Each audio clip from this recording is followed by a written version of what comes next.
Hello everyone, welcome back to new video. So movie చూసి వచ్చాం అయానా హాని వాళ్ళ కుబేరాకి వెళ్ళిపోయాము. లేట్ అయినా కూడా మీకు రివ్యూ వెంటనే ఇచ్చేస్తున్నాం. సో బేసిక్గా కుబేరా మూవీ మీకు తెలిసిందే, ధనుష్ మెయిన్ హీరో. దాంట్లో నాగార్జున కూడా ఉన్నారు మూవీలో. సో ధనుష్ యాక్చువల్గా బిచ్చగాడు రోల్ ప్లే చేశాడు, మీకు అందరికి తెలిసిందే, అదే నేనే రివీల్ చేయట్లేదు. కాకపోతే ఎలా చేశాడు అనేది మనం ఫర్దర్గా చూద్దాం. ఫస్ట్ అయితే స్టోరీకి వెళ్దాం. స్టోరీ వైజ్ నాకైతే కొంచెం అంటే కొత్తగానే అనిపించింది. నేను ఫస్ట్ యాక్చువల్ బిచ్చగాడు మూవీ ఉంది కదా, దానికి ఏమైనా రిలేటెడ్ ఉంటుంది అనుకున్నాను, కానీ దానికి దీనికి సంబంధం లేదు. బేసిక్గా మనీ లాండరింగ్ ఇంకా బేనామీ వాళ్ళ మీద బేస్ అనమాట. ఎలా ధనుష్ ఇరుక్కుంటాడో ప్లాన్లో అనేది స్టోరీ అనమాట. సో ఓవరాల్ అయితే స్టోరీ నాకైతే నచ్చింది. నీకు ఎలా ఉంది స్టోరీ? నాకు అంత వావ్ అనేమి అనిపించలేదు, కానీ బాగానే ఉంది స్టోరీ. అండ్ స్క్రీన్ ప్లేకి వెళ్దాం. బేసిక్గా మూవీ అయితే 3 hours మూవీ కదా, సో కొంచెం బోర్ ఉంటుందేమో అనుకున్నాను, కానీ నాకైతే ఎక్కడ అంత బోర్ కొట్టలే చెప్పాలంటే ఫ్రాంక్గా. స్క్రీన్ ప్లే కొంచెం హాన్ కూడా అంట.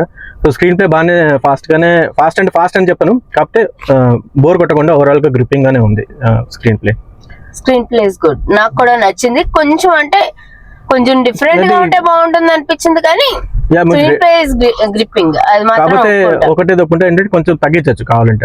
30 minutes అయితే ఈజీగా తగ్గించవచ్చు మూవీలో. 2.5 hours మూవీ చేసినా బాగానే ఉండేది. సో అది story and screen play. Next acting వద్దాం. యాక్టింగ్ అయితే ధనుష్ ఫస్ట్ చెప్పాలి. ధనుష్ అయితే అసలు చింపేశాడు.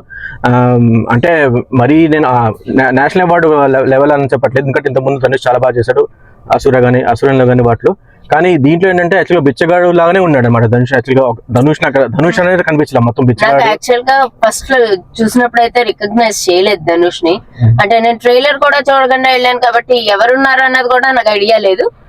చూసిన వెంటనే అయితే ధనుష్ అనుకోలేదు నేను అసలు. బిచ్చగాడే వేషంలో చాలా బాగున్నాడు. సో ఆ మేనరిజమ్స్ కానీ అవి చాలా బాగా చేశాడు యాక్చువల్గా ధనుష్.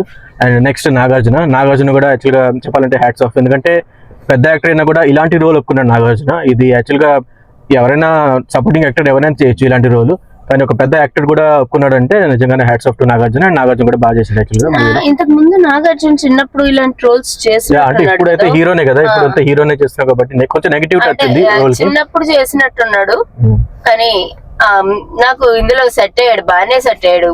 కరెక్ట్ గానే ఉంది అనిపించింది నాకు రోల్. నాకంటే సెట్ అయినట్టు అంత అంటే సెట్ ఎవరైనా సెట్ అవుతారు క్యారెక్టర్ కి, కానీ నాగార్జున లేకపోతే అంత పెద్ద యాక్టర్ అవసరం లేదు అనిపించింది. కానీ ఓకే, నాగార్జున న్యాయం చేశాడు ఆ రోల్ కి. నెక్స్ట్ హీరోయిన్ రష్మిక కూడా బాగా చేసింది. లేట్గా వస్తుంది మూవీలో, ఆల్మోస్ట్ హాఫ్ మూవీ అయిపోయిన తర్వాత వస్తుంది. ఆ తర్వాత నుంచి ఇంకా మొత్తం ధనుష్తో పాటే ఉంటుంది. బాగా సపోర్ట్ బాగానే చేసింది రష్మిక. నాకు రష్మిక క్యారెక్టర్ కరెక్ట్ గా ఇంక్లూడ్ అయినట్టుగా అనిపించలేదు స్టోరీలో. ఏదో అంటే తీసుకొచ్చారు, ఒక క్యారెక్టర్ ని పెట్టారు కరెక్టే, కానీ కరెక్ట్ గా ఇన్కాపరేట్ చేయలేదు ఆ క్యారెక్టర్ ని అనిపించింది నాకు. ఫస్ట్ నేనేమనుకున్నా అంటే, ఇప్పుడు బిచ్చగాళ్ళు ఉన్నారు కదా, మేబీ ఒక బిచ్చగత్తెగా రష్మిక ఉంటుందేమో అనుకున్నాను, కానీ అలా లేదనమాట. రష్మిక నార్మల్ హ్యూమన్ బీయింగ్ లానే ఉంటుంది. కాకపోతే ఆ చెత్తకుప్పల వాళ్ళు పడడం అక్కడ మనకి కొంచెం బాగుండేది కదా, అలాంటి ప్లేస్లో వెళ్తే అది అంతా బాగా చూపించారు అనమాట. మామూలు మనుషులు చెత్త దగ్గర అలాంటప్పుడు మనం వాసన ముక్కు అంతా మూసుకుంటాం. సో మీరు చూస్తేనే అర్థమవుతుంది, అది మనకంత నచ్చదు అలాంటి ప్లేస్కి వెళ్తే. సో అవన్నీ బాగా క్యాప్చర్ చేశారు. అండ్ నెక్స్ట్ ఇంకా వేరే విలన్ జిమ్ సౌరభ్ అనుకుంటే అతని పేరు. అతను హిందీ మూవీస్ మీరు బాగా చూస్తుంటారు. సో అతను కూడా బాగా చేశాడు యాక్చువల్గా. అతను బాగా చేశాడు. కొంచెం మనకి కూడా వస్తుంది, కోపం వస్తుంది అతని మీద. సో కోపం వస్తుంది కదా విలన్ బాగా చేసినట్టు. సో అదనమాట. సో ఓవరాల్ అందరు యాక్టర్స్ బాగా చేశారు. Next BGM కొద్దాం. బీజిఎం యాక్చువల్గా చాలా టెరిఫిక్ ఉంది అనమాట. ఎక్కడెక్కడైతే ఎలివేట్ చేయాలో అక్కడ ఎలివేట్ చేసింది. బేసిక్గా బీజిఎం లో ఒక సీన్ ఉంటుంది అనమాట. ధనుష్ దండం పెట్టుకుంటాడు దేవుడికి, అక్కడైతే బీజిఎం మొత్తం ఎత్తిపారేసింది మూవీని యాక్చువల్గా. సో బీజిఎం చాలా బాగుంది.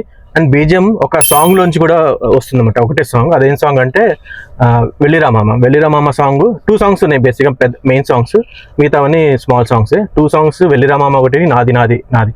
సో వెళ్ళిరామామలో ఉన్న మ్యూజిక్ ని బీజిఎం లో వాడారు మాక్సిమం. సో చాలా బాగున్నాయి ఆ 2 songs. నాకు చాలా నచ్చాయి. మీకు ఎలా ఉన్నాయి సాంగ్స్? ఓకే, నేనేమంత పట్టించుకోలేదు.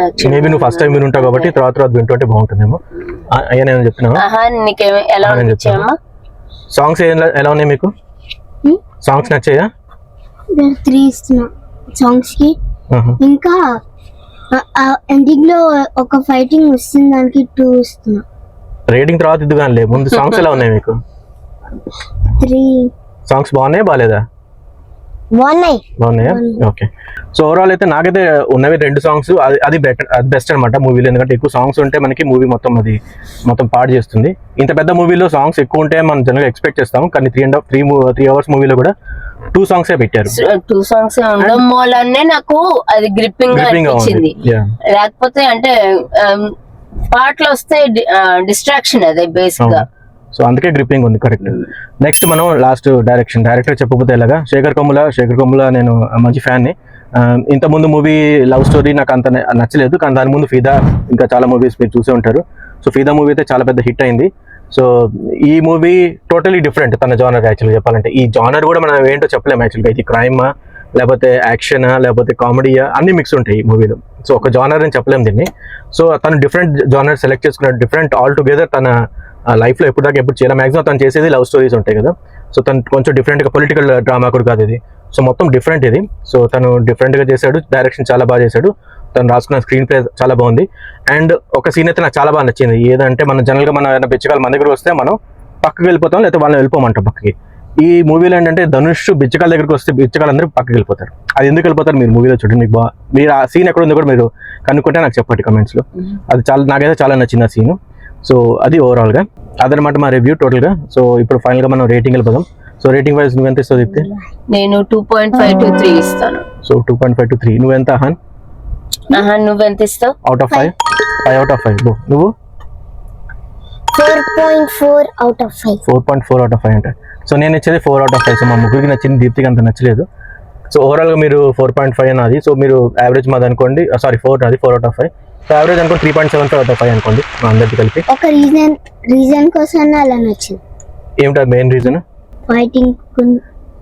ఫైటింగ్ కి ఇస్తున్నావా? ఫైటింగ్ నచ్చింది, సాంగ్స్ అందుకే ఇచ్చావా ఎక్కువ? ఓకే. ఇందాక నీకు తక్కువ అనిపించినావు అనుకున్నాను. సో అదనమాట. ఓకే. సో వీడియో లెంత్ కూడా బాగా ఎక్కువ అయిపోయింది.